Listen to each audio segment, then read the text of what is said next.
Hello friends, welcome to EduACS your education mentor. So friends, चलिए देखते हैं NEET UG की काउंसलिंग के ऊपर लेटेस्ट क्या अपडेट्स हैं, कहाँ की काउंसलिंग स्टार्ट हो गई है और कहाँ की काउंसलिंग स्टार्ट होने वाली है और क्या नए चेंजेस आ रहे हैं इस बार और क्या नोटिस आए हैं जिसको आपको समझने की ज़रूरत है। और 2 महीने आप किस हिसाब से अपने काउंसलिंग के लिए प्रिपेयर करिए, किस हिसाब से अपनी काउंसलिंग को आप आगे लेके चलिए। तो सबसे पहले स्टार्ट करेंगे कि जो आप लोगों ने देखा होगा कि एक नया वर्डिक्ट आया है सुप्रीम कोर्ट का ऑल इंडिया कोटा की काउंसलिंग के लिए कि इस बार से 4 राउंड की काउंसलिंग होगी। ये एक नया नोटिफिकेशन अभी सुप्रीम कोर्ट की तरफ से आया है। होपफुली 1-2 दिन के अंदर एमसीसी की वेबसाइट के अंदर भी ये नोटिस आपको देखने को मिल जाएगा। पहले इसको समझ लेते हैं कि ये क्या नोटिस है और इससे क्या चेंजेस देखने को आएंगे। ऑल इंडिया कोटा यानी कि एमसीसी जो काउंसलिंग होस्ट करता है, पहले भी ये 4 राउंड की काउंसलिंग कराता था। जैसे कि आपने अगर पिछले साल की काउंसलिंग देखी होगी, एम्स की काउंसलिंग देखी होगी या जिपमेर की काउंसलिंग देखी होगी, तो फर्स्ट राउंड भी ऑनलाइन एमसीसी ने किया था, सेकंड राउंड भी ऑनलाइन एमसीसी ने किया था, थर्ड राउंड भी ऑनलाइन एमसीसी ने किया था और फोर्थ राउंड जो स्टे राउंड होता है उसके लिए भी सारी डिटेल्स एमसीसी ने अपनी ऑफिशियल वेबसाइट पे निकाली थी कि क्या अब रिमेनिंग सीट्स हैं, किस कॉलेज में क्या सीट्स हैं। उसके बाद स्टे राउंड सारे कॉलेज ने इंडिविजुअली कराया था। लेकिन ये जो गवर्नमेंट की जो सीटें होती हैं जिसको हम ऑल इंडिया कोटा सीटें बोलते हैं, जहाँ पे हर state 15% seats all India quota को देता है, इसका पैटर्न अभी तक ये था कि फर्स्ट राउंड और सेकंड राउंड 2 राउंड की काउंसलिंग ऑल इंडिया कोटा की एमसीसी के ऊपर होती थी। उसके बाद अगर कुछ सीटें रिमेनिंग रह गई हैं, सारी सीट्स फुलफिल नहीं हो पाई हैं, तो वो सीटें वापस की सीटें वो अपने रिस्पेक्टिव स्टेट्स को दे दी जाती थी, जो कि स्टेट्स अपने हिसाब से फिर काउंसलिंग में निकालता था। तो बेसिक चेंज बस इतना से इसमें आया है कि बाकी जिपमर एम्स के साथ सेंट्रल यूनिवर्सिटीज़ एएमयू बीसीयू के साथ जो ऑल इंडिया कोटा की जो सीट्स आएंगी, सभी स्टेट के जो गवर्नमेंट मेडिकल कॉलेज की सीट्स आएंगी, वो भी जो भी सीट्स कलेक्ट करता है एमसीसी, वो सारी की सारी सीट्स यहीं से ही अलॉटमेंट करी जाएंगी। इस बार से रिमेनिंग सीट्स स्टेट्स को नहीं दी जाएंगी। तो पूरी कोर रिस्पॉन्सिबिलिटी एमसीसी ने यहाँ पे ले ली है कि जितनी भी सीट्स वो हर स्टेट से लेगा, जो टोटल नंबर ऑफ सीट उसके पास आएंगी गवर्नमेंट की हर स्टेट की, उसके साथ जो एम्स की सीट्स हैं सारी उसके पास, जिपमर की जो सीट्स हैं उसका टोटल अलॉटमेंट अब एमसीसी को ही करना है। अब कोई भी सीट्स वापस अपने स्टेट्स को नहीं दी जाएंगी। तो ये एक छोटा सा चेंज आया है, इससे कोई भी फ़र्क नहीं होना चाहिए। इसको आप बिल्कुल सॉफ्टली इस चीज़ को समझिए। एक तरह से अगर देखा जाए तो अभी की जो परिस्थितियाँ चल रही हैं, अभी की जो कंडीशन है, करंट सिनेरियो जो है, इसमें स्टूडेंट के लिए काफ़ी अच्छी न्यूज़ भी हैं। बिकॉज अब स्टेट्स और ऑल इंडिया कोटा के बीच में जो लिंकअप था, दोनों जो काउंसलिंग थी एक दूसरे से इंटरकनेक्टेड थी। बिकॉज स्टेट आगे बढ़ नहीं सकता था, बिकॉज वहाँ से उसको सीट्स का इंतज़ार करना पड़ता था। अब स्टेट्स पूरी तरह से फ्री हो गए हैं और सेंट्रल पूरी तरह से फ्री हो गए हैं। एमसीसी जो एक प्लेटफॉर्म बन गया है सेंट्रल काउंसलिंग का, अब वहाँ पे जितने भी सेंट्रल गवर्नमेंट के जो प्राइवेट कॉलेज हैं, जिसको हम डीम्ड यूनिवर्सिटी की भाषा में बोलते हैं, डीम्ड यूनिवर्सिटीज़ हैं वो, और जो गवर्नमेंट सीट्स हैं उसका सारा रजिस्ट्रेशन, सारी काउंसलिंग एक्टिविटी, अलॉटमेंट, वो सब एमसीसी होस्ट करने वाला है। और जितने भी रिस्पेक्टिव स्टेट्स हैं हमारे इंडिया के अंदर, वो सारी काउंसलिंग उनके पास जो प्राइवेट मेडिकल कॉलेज है और रिमेनिंग 85% जो ऑल इंडिया कोटा की गवर्नमेंट कॉलेज की सीट्स हैं, वो स्टेट्स इंडिविजुअल लेवल पे अपना अपना कराएगा। तो अब दोनों के बीच में जो कनेक्शन था, वो कनेक्शन इस नोटिफिकेशन के बाद ख़त्म हो गया है। तो अब भी के करंट सिनेरियो में जहाँ पे काफ़ी बच्चे वेट कर रहे थे, बहुत पैनिक की कंडीशन आ गई थी, बहुत फ्रस्ट्रेशन हो रहा था बच्चों को कि इतना ज़्यादा लंबा इंतज़ार नहीं हो पा रहा था, तो इस नोटिफिकेशन के बाद जो स्टेट्स हैं वो पूरी तरह से फ्री हो गए। उनको आप समझ सकते हो कि एक तरह से ग्रीन सिग्नल मिल गया, हरी झंडी मिल गई है कि now they can go ahead with their counselling activities. अब वो निश्चिंत होकर अपनी काउंसलिंग एक्टिविटीज़ पूरी करा लेंगे। बिकॉज अब उनको सेंट्रल गवर्नमेंट से कोई भी मतलब नहीं है कि वहाँ से कोई सीट्स आएंगी तो हमको आगे देखना है। तो फिलहाल जो रजिस्ट्रेशंस काफ़ी स्टेट्स में हो गए, जैसे पंजाब ने अपनी सारे रजिस्ट्रेशन करा लिए, अपनी मेरिट लिस्ट निकाल दी। अब मेरिट लिस्ट निकालने के बाद उसको फर्दर अपनी एक्टिविटी करवानी थी कि वो उसको अपनी चॉइस फिलिंग लेनी है और उसके बाद फिर फर्स्ट राउंड के रिजल्ट निकालने हैं। तो होपफुली आप देख सकते हो कि अगले हफ्ते से मंडे के बाद कभी भी पंजाब अपना आगे का फर्दर एक्टिविटी स्टार्ट कर देगा। गुजरात भी अपना रजिस्ट्रेशन करा चुका है, डॉक्यूमेंट वेरिफिकेशन करा चुका है, अब उसको चॉइस फिलिंग लेनी है और चॉइस फिलिंग के बाद फिर उसको रिजल्ट अलॉट करने हैं। तो गुजरात को भी ग्रीन सिग्नल मिल गया है, गुजरात भी आगे फर्दर बढ़ सकता है। सेम पौंडीचेरी अपना चॉइस फिलिंग भी पहले ले चुका था, अब उसको सिर्फ अपना रिजल्ट निकालना है। तो वो अपना result as soon as possible अब दिखाई दे रहा है कि वो अपना रिजल्ट निकाल सकता है। सेम कर्नाटका में अभी आप लोगों में काफ़ी ज़्यादा स्टूडेंट्स ऐसे होंगे जिनको फॉर्म फिल करने में कोई इशू आ रहा है। और पेमेंट फिल करने में काफ़ी इश्यूज़ आ रहे हैं। तो इसमें नर्वस होने की कोई बात नहीं है, आपकी तरफ से कोई गलती नहीं हो रही है, ये वेबसाइट की तरफ से इश्यूज़ है, टेक्निकल इश्यूज़ हैं। होपफुली ये समय से पहले रिजॉल्व कर लिए जाएंगे, अदरवाइज़ आपकी काउंसलिंग डेट और ज़्यादा बढ़ा दी जाएगी। इसमें किसी स्टूडेंट की तरफ से प्रॉब्लम नहीं आ रही। लास्ट ईयर भी काफ़ी ज़्यादा इस वेबसाइट के ऊपर प्रॉब्लम आई थी रजिस्ट्रेशन करने में, और काफ़ी जगह आपको ये कॉमन सी मिस्टेक देखने को मिलेगी। टेक्निकल इश्यूज़ होते हैं, हम समझ नहीं पाते हैं, जैसी कोडिंग की होती है वैसी मैसेज आते हैं और हम कुछ और समझते हैं। तो ये टेक्निकल इश्यूज़ है, with in I think most probably by Monday तक ये चीज़ सही हो जानी चाहिए। उसके बाद आप अपने पेमेंट कर सकते हो और कर्नाटका में आगे बढ़ सकते हो। लास्ट वीडियो में हमने ये बताया था कि कर्नाटका में किन बच्चों को रजिस्ट्रेशन करना चाहिए और कहाँ किन बच्चों को किस रैंक पे सीट मिल सकती है। अगर आप वो देखना चाहते हो तो वो वीडियो देख के आप एक अंदाज़ा लगा सकते हो कि कर्नाटका की काउंसलिंग किसको करानी है।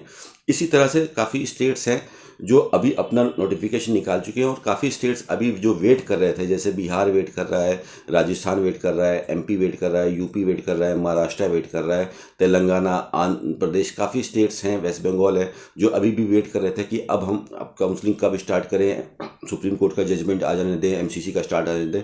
तो अब उनके ऊपर जो प्रेशर था वो प्रेशर खत्म हो गया है, बिकॉज इस जजमेंट के बाद उनकी जितनी भी हर स्टेट के पास जो प्राइवेट मेडिकल कॉलेज की जो सीटें हैं, और जो 85% की यूजी के अंदर जो सीटें रहेंगी, और सेम पीजी में जो 50% सीटें रहेंगी, वो अपनी काउंसलिंग निश्चिंत होकर अब आगे करा सकते हैं। बिकॉज अब स्टेट की को रिस्पॉन्सिबिलिटी है कि जो भी बच्चे उसमें इनरोलमेंट करेंगे उनको वो सीट्स देंगे। थोड़े मोटे और भी चेंजेस आने को हो सकते हैं आगे, कि काउंसलिंग में जो सीट मैनेजमेंट होता है, फर्स्ट राउंड का रिजल्ट निकालने के बाद होपफुली स्टेट थोड़ा सा पॉज ले सकते हैं, क्योंकि उनको इंतज़ार करना पड़ेगा एमसीसी की भी काउंसलिंग होने में। बिकॉज स्टूडेंट तो सेम ही है, उसके पास एक ऑप्शन होता है कि वो डीम में जाए, ऑल इंडिया कोटा में जाए या स्टेट्स में जाए। तो एक जो हमारी एक हैबिट है, आपने जो लेक्चर सुने अपने सीनियर से, टीचर्स से, मेंटर से, कि कैसे काउंसलिंग होती है, उस सोच में थोड़ा सा चेंज आएगा यहाँ पे। बिकॉज एक हमारा माइंड में एक डेटा फिट था कि एमसीसी की काउंसलिंग होती है, वहाँ से एक अलॉटमेंट लेना है, फिर स्टेट में जाना है, देखना है। तो ये जो गैप पीरियड आ गया है, तो इसमें आपको बस ये चीज़ मैनेजमेंट करनी होगी, बहुत शांति से आपको डिसीजन लेना होगा। जो बच्चे का स्कोर 630 के ऊपर का स्कोर आ रहा है, जिन स्टूडेंट्स का जो एक डिसेंट रैंक के साथ हैं, 10,000 के अंदर रैंक है, तो आपके पास एक ऑप्शन रहता है हमेशा गवर्नमेंट के अंदर कि मैं ऑल इंडिया कोटा के थ्रू सीट्स लूँ या अपने स्टेट के अंदर सीट लूँ। तो अगर आपके पास अपने स्टेट में एक अच्छा मेडिकल कॉलेज मिल रहा है, you are satisfied with that college, तो आप उसको ज्वाइन करके टेंशन फ्री अपना काम फिनिश कर सकते हो और फिर वहाँ से अपनी एजुकेशन को स्टार्ट कर सकते हैं। जो बॉटम लाइन के जो रैंकर्स हैं, जिनकी रैंक 15,000, 16,000, 17,000 है, वो चाहे ऑल इंडिया कोटा में जा रहे हैं, 13,000 वाले, 12, 14,000 वाले, 15,000 वाले जो बच्चे हैं, वो चाहे ऑल इंडिया कोटा से जाएंगे तो भी उनको पता है कि उनको पेरीफेरी, दूर दराज के कॉलेज मिलेंगे, टॉप के कॉलेजेस नहीं मिलेंगे। तो अगर आपको अपने स्टेट के अंदर कोई कॉलेज मिल रहा है तो आपके लिए अच्छा है, कम से कम आप अपने स्टेट्स में, अपनी फैमिली के पास से अपने स्टेट का कल्चर जानते हैं और वहाँ से एक साउंड एजुकेशन कर सकते हो। आपको ऑल इंडिया कोटा की काउंसलिंग का इंतजार करने की ज़रूरत नहीं है। ऑल इंडिया, इसमें थोड़ा सा टेक्निकल इश्यूज उठेंगे, काफ़ी बच्चे जो लो रैंक से एम्स के लिए टारगेट करते हैं कि कोई नया एम्स मिल जाए, ये सब वो थोड़ा सा रिस्क फैक्टर लेके आगे बढ़ सकते हैं, और रिस्क के साथ ही बड़े काम किए जाते हैं, विदाउट रिस्क कभी बड़े काम होते भी नहीं है। तो आपको एक थोड़ा सा वाइज डिसीजन लेना पड़ेगा। बट ऐसे स्टूडेंट जिनका स्कोर एक 500 के नीचे है, जिन्होंने अपना डिसाइड कर लिया था कि मुझे प्राइवेट मेडिकल कॉलेज के अंदर ही जाना है, 550 का स्कोर है, 540 का स्कोर है, 500, 400, 300, 200 वाले जो स्टूडेंट्स हैं, उनका पहले से एक सेट है कि भाई मुझे प्राइवेट मेडिकल कॉलेज के अंदर जाना है। और काफ़ी लोग अभी तक अपना माइंडसेट कर चुके होंगे कि उनको डीम्ड के अंदर से सीट उठानी है या अपने स्टेट्स के अंदर सीट उठानी है। If you have plan for any state, और आप देख रहे हो कि जिस स्टेट के लिए आपने प्लान किया था, आपका स्टेट अपनी एप्लीकेशन फॉर्म लेके आ रहा है, तो आप अपनी काउंसलिंग एक्टिविटी स्टार्ट करिए, वहाँ पर काउंसलिंग कराइए, वहाँ से अलॉटमेंट लीजिए, और जो भी आपको अलॉटमेंट मिल रहा है उसमें आप ज्वाइनिंग करके आप वहाँ से अपनी मेडिकल एजुकेशन को स्टार्ट कर सकते हो। तो इस जो ये नोटिस था, इससे ये जो काउंसलिंग जो रुकी हुई थी, एटलीस्ट अब स्टेट की काउंसलिंग आगे की तरफ बढ़ जाएगी। और होपफुली हम भी प्रे कर रहे हैं कि जल्दी से जल्दी आपकी एमसीसी की भी काउंसलिंग स्टार्ट हो जाए, जिससे कि एक फुल फ्लैश काउंसलिंग हो और सभी बच्चे जो क्वालिफाइड हैं, जो सीट लेना चाहते हैं एमबीबीएस के अंदर, वो टेंशन फ्री हो कि अपनी सीट लें अच्छे से अच्छे मेडिकल कॉलेज में और आगे बढ़ें।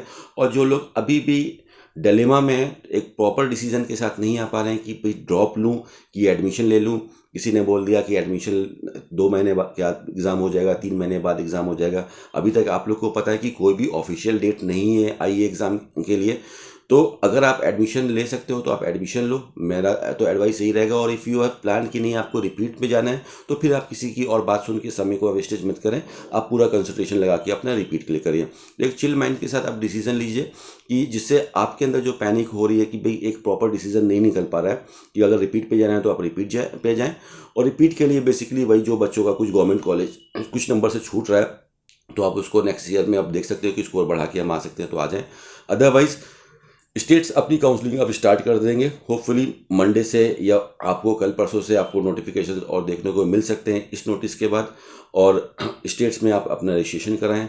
और ऑल इंडिया कोटा के लिए अगर आपने डिसाइड कर लिया है कि आपको ऑल इंडिया कोटा के लिए जाना है, तो थोड़ा सा आप वेट करें उस काउंसलिंग के लिए। जैसे वो काउंसलिंग स्टार्ट होती है, फिर आप ऑल इंडिया की काउंसलिंग में, एमसीसी की काउंसलिंग में पार्टिसिपेट करके जैसा आपकी रैंक आई है, जैसा आपका स्कोर आया है डीम्ड के अनुसार, तो डीम्ड कॉलेज की काउंसलिंग करा के डीम्ड कॉलेज लें। अलॉटमेंट माय डियर फ्रेंड्स, आपको सभी को पता है कि अलॉटमेंट तो हमारी रैंक के अकॉर्डिंग ही मिलेगा, उसमें कोई छेड़छाड़ नहीं हो सकती। यही एक काउंसलिंग का तरीका रहता है कि जिसका जैसा रैंक उसका वैसा अलॉटमेंट। तो लेकिन हम लोग कई बार चाहते हैं कि भाई हमारी रैंक पे जो बेस्ट है वो तो मिल जाए, एटलीस्ट उससे ना मिस हो जाए। तो यही एक प्रॉपर काउंसलिंग होती है। काफ़ी लोग अभी ये जो लंबा इंतज़ार हो गया उसकी वजह से ये संतुलन अपना बराबर नहीं रख पा रहे हैं, बहुत गलत डिसीजंस भी ले रहे हैं स्टूडेंट्स, कि कहीं पे भी कुछ भी चीज़ों को विश्वास करके कोई भी एक्टिविटीज़ कर रहा है। तो आप लोग से यही चीज़ का रिकमेंडेशन है कि आप प्रॉपरली काउंसलिंग को फॉलो करें। नीट की जो काउंसलिंग होगी उसी के ही बेस पे आपको सीट अलॉटमेंट होगा, और उसी अलॉटमेंट के बेसिस पे फिर आपकी सीट की ज्वाइनिंग होगी फ्रेंड्स। डायरेक्ट एडमिशन वाला अभी कहीं पे भी कोई हिसाब किताब नहीं है। स्ट्रे वैकेंसी राउंड जो होता है, जो 4th राउंड होता है आपका, जिसको इंस्टीट्यूशनल राउंड भी इसीलिए उसका नाम रखा गया है कि वो इंस्टीट्यूट्स का राउंड है, उसमें ही कहाँ जहाँ पे कुछ थोड़ी बहुत एनआरआई सीट्स होती हैं वहाँ पे एक तरह सा हो जाता है। लेकिन जो फर्स्ट राउंड है, सेकंड राउंड और थर्ड राउंड जिसको हम मॉपअप राउंड बोलते हैं, यहाँ पे सारी सीट्स का जो अलॉटमेंट है वो सिर्फ और सिर्फ आपकी रैंक के ऊपर, आपके स्कोर के ऊपर ही आएगा फ्रेंड्स। तो ये आज के सेशन में ये चीज़ समझने की कोशिश करते हैं कि अब स्टेट्स वाली काउंसलिंग होपफुली नेक्स्ट वीक से और तेज़ हो जाएंगी। जिनका फर्स्ट राउंड की एक्टिविटीज़ हो गई हैं वो फर्दर अपना करा सकते हैं, और बाकी जो स्टेट्स रुके हुए थे वो अपने नोटिस के साथ आगे बढ़ सकते हैं दोस्तों। और एमसीसी की काउंसलिंग का आप लोग को सभी को पता है कि 6 जनवरी की डेट लगी है सुप्रीम कोर्ट में। उससे पहले कुछ आ गया तो बहुत अच्छी बात है, अदरवाइज 6 तारीख के बाद आप लोग को होपफुली देख सकते हैं कि 9-10 तारीख तक काउंसलिंग स्टार्ट हो सकती है। और अभी भी ऐसा नहीं है कि उससे पहले नहीं होगी, अगर हो सकता है दिसंबर में भी अगर कोई स्पेशल डिसीजन आ जाए तो आपकी काउंसलिंग स्टार्ट हो सकती है। तो उसके बारे में सारा सोच के कोई परेशानी लेने की ज़रूरत नहीं है। काफ़ी पेरेंट्स फ़ोन करते हैं, फादर मदर आप लोग के, कि बच्चा बहुत परेशान हो रहा है सर, उससे वेट नहीं हो पा रहा है, कुछ गलत डिसीजन ना ले ले। ये सब कोई चीज़ नहीं है, आपके पास टाइम है, टाइम का बेस्ट यूटिलाइजेशन करिए। सीट तो मिल जाएगी, 2 महीने की जर्नी है आपकी। 2 महीने के बाद जिन बच्चों ने डिटरमाइन कर लिया है कि उनको सीटें चाहिए, तो ये 2 महीने का ही आपका चीज़ है। 2 महीने के बाद आपकी काउंसलिंग फिनिश हो जाएगी होपफुली, और आप सभी लोग अपने अपने मेडिकल कॉलेज में पहुँच जाओगे, और फिर आप नेक्स्ट फेज में पहुँच जाओगे अपनी लाइफ में कि आपको फिर आप मेडिकल की पढ़ाई करनी है। अब नीट के ऊपर आप बढ़ गए आप, ठीक है। तो 2 महीने रिलैक्स रहिए। काउंसलिंग डिले हो रही है, that is not your problem. कभी ना कभी काउंसलिंग होनी ज़रूरी है। थोड़ी बहुत काउंसलिंग चल रही है तो अपने टाइम को बेस्ट यूटिलाइज करिए, फ़न करिए, फैमिली के साथ एंजॉय करिए। 2 महीने के बाद आप सब लोग अपनी फैमिली को छोड़ के मेडिकल कॉलेज के लिए चले जाओगे, तो जितना से ज़्यादा अपना फैमिली के साथ रह सकते हो उतना रहिए। काफ़ी पेरेंट्स लोग फ़ोन करते हैं, स्टूडेंट भी फ़ोन करते हैं, पीजी के भी बच्चे फ़ोन करते हैं कि सर अब इंतज़ार नहीं हो रहा है, अब बताइए क्या करें, काउंसलिंग होगी कि नहीं होगी, पढ़ाई में मन नहीं लग रहा है। तो जिस चीज़ में मन लग रहा है उस चीज़ को करिए जिससे कि आपका मन लग रहा है। बस ध्यान रखिए कि कोई गलत चीज़ों में मन ना लग जाए, गलत चीज़ों में जल्दी से मन लग जाता है हमारा। और अपनी काउंसलिंग का वेट करिए। फिलहाल अब स्टेट्स के लिए आप लोग ध्यान रख रखिए, जो भी आपने टारगेट करके रखा है अपना होम स्टेट और अदर स्टेट्स, उन सब स्टेट्स को आप लोग को देखते रहना है और उस स्टेट्स की नोटिफिकेशन के साथ आगे बढ़ना है। फिलहाल कर्नाटका के सर्वर में कुछ इश्यूज़ आ रहे हैं जिससे वहाँ पे पेमेंट में प्रॉब्लम आ रही है। होपफुली वो इश्यूज़ भी जल्दी रिजॉल्व हो जाएंगे। ग्रीवेंस फॉर्म निकाल के रखा है कर्नाटका ने ऑलरेडी, उस ग्रीवेंस फॉर्म को फिल करके आप आगे दे दीजिए। गुजरात के लिए भी आपकी अब मेरिट लिस्ट आनी बाकी है गुजरात की। गुजरात मेरिट लिस्ट निकालने के बाद फिर फ़ौरन आपका अपना चॉइस फिलिंग एक्टिविटी स्टार्ट कर देगा, फिर वहाँ की आप चॉइस फिलिंग कर सकते हैं। पंजाब में मेरिट लिस्ट आ गई है फाइनली, उससे एक आइडिया मिल गया है बच्चों को कि किस बच्चे को क्या सीट मिल सकती है। तो उसके बाद अब वो अपनी चॉइस फिलिंग एक्टिविटी निकालेगा। चॉइस फिलिंग में कहीं की भी चॉइस फिलिंग हो, चाहे ऑल इंडिया की चॉइस फिलिंग हो, काउंसलिंग का जो बेस पार्ट होता है वो होता है आपकी चॉइस फिलिंग एक्टिविटी। किसी स्टेट की चॉइस फिलिंग हो, गवर्नमेंट की चॉइस फिलिंग हो, प्राइवेट की चॉइस फिलिंग हो। चॉइस फिलिंग का मतलब क्या होता है कि आपको काउंसलिंग अथॉरिटी ने सारी चॉइसेस आपके सामने रख दी कि ये सारे गवर्नमेंट मेडिकल कॉलेज हैं हमारे पास, ये सारे प्राइवेट मेडिकल कॉलेज हैं।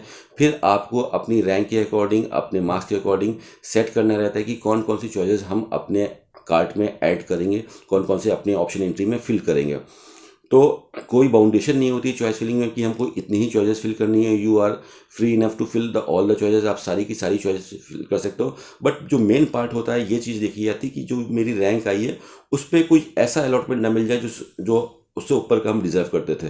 तो चॉइस फिलिंग में जो हिरार्की रहती है उसमें आप हमेशा ये चीज़ का ध्यान रखिए, जो अच्छे मेडिकल कॉलेज हैं उनको हमेशा ऊपर रखिए।